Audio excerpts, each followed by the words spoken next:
শুরু করতেছি না কেন? তাড়াহুড়া নাই তো ভাই, আরাম একটু পানি খাইলাম। আপনিও তো তাড়াহুড়া করতেছেন কেন? বসেন, কথাটা বইসা মনোযোগ দিয়ে শুনতে হবে।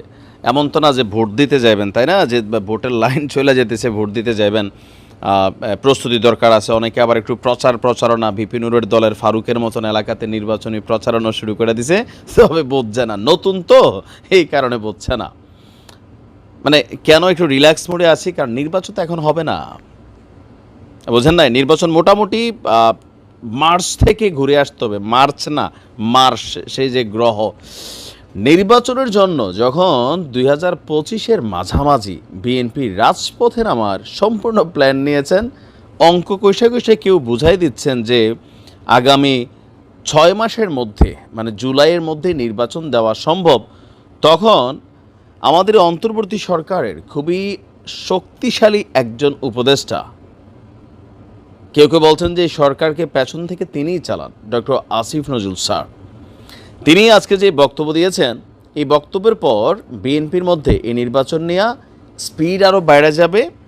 তবে এটা কি সরকারের কথা নাকি ওনার কথা, এইখানে একটা কানেক্টিভিটি আসলে আমাদের ক্লিয়ার হওয়া জরুরি। তো আমরা ভাবছিলাম, ডক্টর মোহাম্মদ ইউনূস বলছিলেন যে 2025-এর শেষে অথবা মানে 26-এর জুনের মধ্যে, মাঝামাঝির মধ্যে সময়ের মধ্যে হবে। এখন গতকালকে আমাদের ডক্টর আসিফ নজরুল স্যার তিনি যে বক্তব্যটা দিয়েছেন, যমুনা টেলিভিশনের নিউজটা ছিল এরকম: প্রত্যাশিত সংস্কারের জন্য 26-এর জুন পর্যন্ত সময় প্রয়োজন। বোঝেন নাই? প্রথমে সংস্কারটা হবে, প্রত্যাশিত, তারা যে সংস্কারটা প্রত্যাশা করছে। তো সংস্কারের পরে কি হবে, এই মানে আমাদের যে ইন্টার্ম গভর্নমেন্ট আছেন, তারা অন্তর্বর্তী সরকারের কাছে আপনার মানে নির্বাচনকালীন যে সরকার, সেই সরকারের কাছে দায়িত্ব বুঝাই দিবেন। তো নির্বাচনকালীন একটা সরকার তো থাকবে 3 মাস, আবার কেউ কেউ মতান্তর এটাকে 4 মাসও চাইছেন।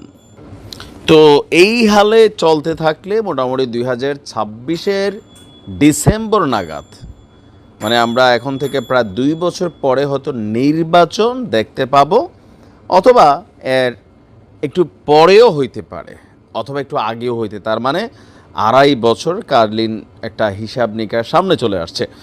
সংস্কার কমিশনগুলোর প্রতিবেদন ও সুপারিশ অনুযায়ী রাজনৈতিক দলগুলোর সাথে এ নিয়ে আলোচনায় বসবে সরকার। এরপর ঐকমত্যের ভিত্তিতে আইন প্রণয়ন ও বাস্তবায়ন করা হবে। ফলে প্রত্যাশিত সংস্কারের জন্য আগামী বছরের জুন পর্যন্ত সময় প্রয়োজন, এ মন্তব্য করেছেন আইন উপদেষ্টা আসিফ নজরুল। তো সংস্কারের মধ্যে খুবই গুরুত্বপূর্ণ ইস্যুগুলো কিন্তু তারা চেষ্টা করছে। বিশেষ করে তিনি বলছেন যে এই সরকার সুবিচার প্রতিষ্ঠা করতে চায়, যেটা বাংলাদেশের মানুষ কান্নাকাটি করে এই সুবিচারের জন্য।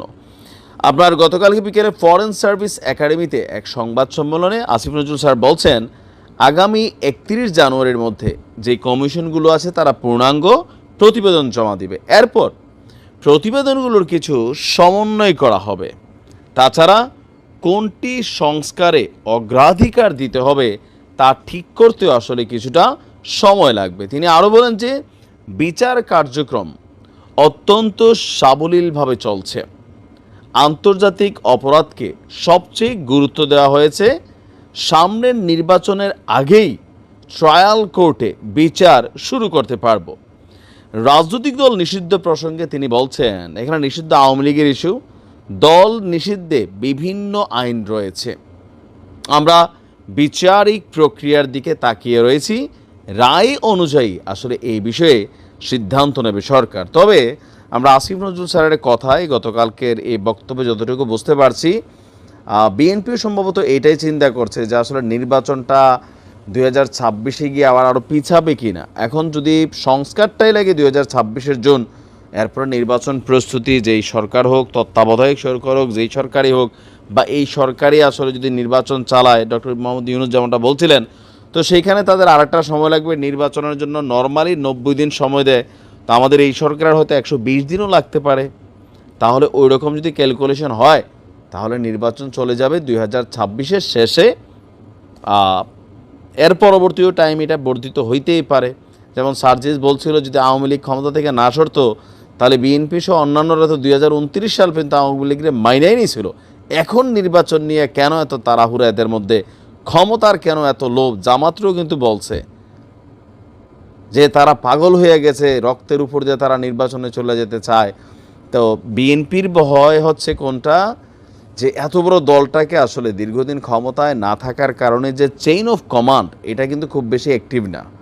তো বিভিন্ন জায়গায় নেতাকর্মীরা বিভিন্ন ধরনের ঘটনা ঘটাচ্ছেন, জামাতের মধ্যে আমরা এই ধরনের ঘটনা কম বেশি দেখতে পাচ্ছি। তো সব কিছু মিলিয়ে পলিটিক্যাল দলগুলো চাচ্ছে ক্ষমতার দিকে। দেখা যাক ফাইনালি কী সিদ্ধান্ত হয়।